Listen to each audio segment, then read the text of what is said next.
Alors bonjour, nous sommes aujourd'hui sur Canard HD pour parler d'argent, comme d'habitude. Comme d'habitude. Nous avons avec nous Jennifer, 20 ans, qui a fait fortune avec la crypto-monnaie. Et Cryptix, que nous avions invité en 2012, à l'époque où le Bitcoin valait 2000 €, je pense. Que nous avons réinvité sur le plateau de Canard HD pour corriger quelques inexactitudes que nos abonnés ont repérées. Jennifer, dites-nous, qu'est-ce que ça fait d'avoir tellement de puissance? Ou est-ce que vous vous sentez puissante? Bah oui, vu que j'ai beaucoup d'argent. Et expliquez-nous, en fait, comment vous avez fait tout cet argent? C'était sur un jeu vidéo, je pense, c'est ça? Oui, j'ai commencé à jouer sur Minecraft et j'ai trouvé beaucoup d'or. Et quelqu'un a voulu me les échanger contre 30 bitcoins parce que j'avais trouvé 30 diamants. C'est très intéressant. C'était en quelle année? 2017? 2017 et j'étais avec un ami. Et votre ami, qu'est-il devenu? Riche aussi. Parce qu'il est en expédition avec moi. D'accord. Alors, est-ce que vous pouvez acheter finalement tout ce que vous voulez? Bah oui, car un bitcoin vaut beaucoup d'argent. Depuis quelques mois, le cours du Bitcoin n'est plus relié à rien du tout. Et qu'est-ce que ça vous a fait ce jour-là? Pas grand-chose. D'accord. Alors Cryptix, nous avons repéré qu'en 2012, nous avions dit quelque chose d'inexact au sujet des tulipes. Oui, donc avant de répondre à votre question, sans vouloir vous couper, j'aimerais dire quelle chance ont ces jeunes qui ont investi dans la crypto-monnaie oui. au bon moment. Oui. C'est grâce à eux que beaucoup de choses se passent en ce moment, non seulement l'effondrement de tout le marché financier. C'est inexorable. Quelle chance, vraiment, j'applaudis cette vision. On peut applaudir. Bravo pour ces jeunes millionnaires. Bravo. Et donc, Cryptix, j'ai entendu dire en fait que vous habitiez encore chez vos parents. Effectivement, c'est le cas.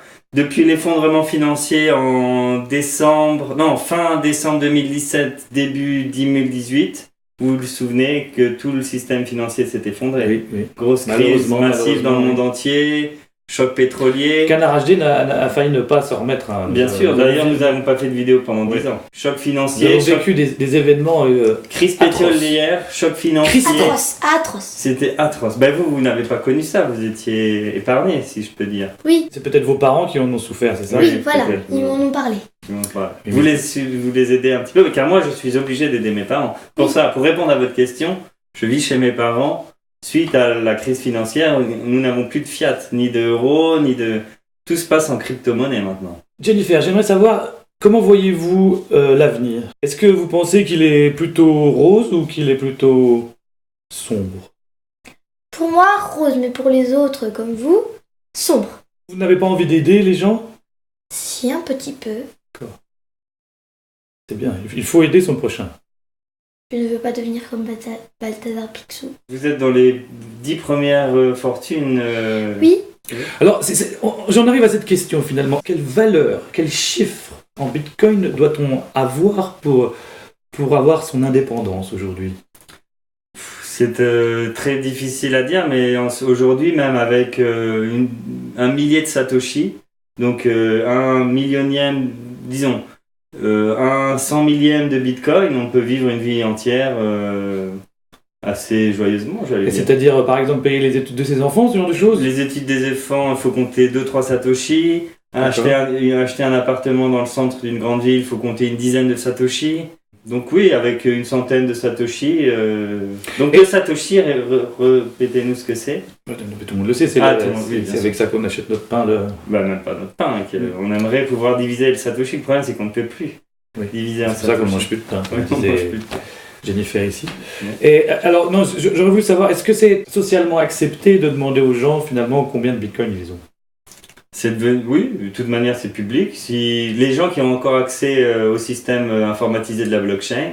Combien avez-vous de Bitcoin, Jennifer? Tout à l'heure, je l'ai dit, je pense que pas 30.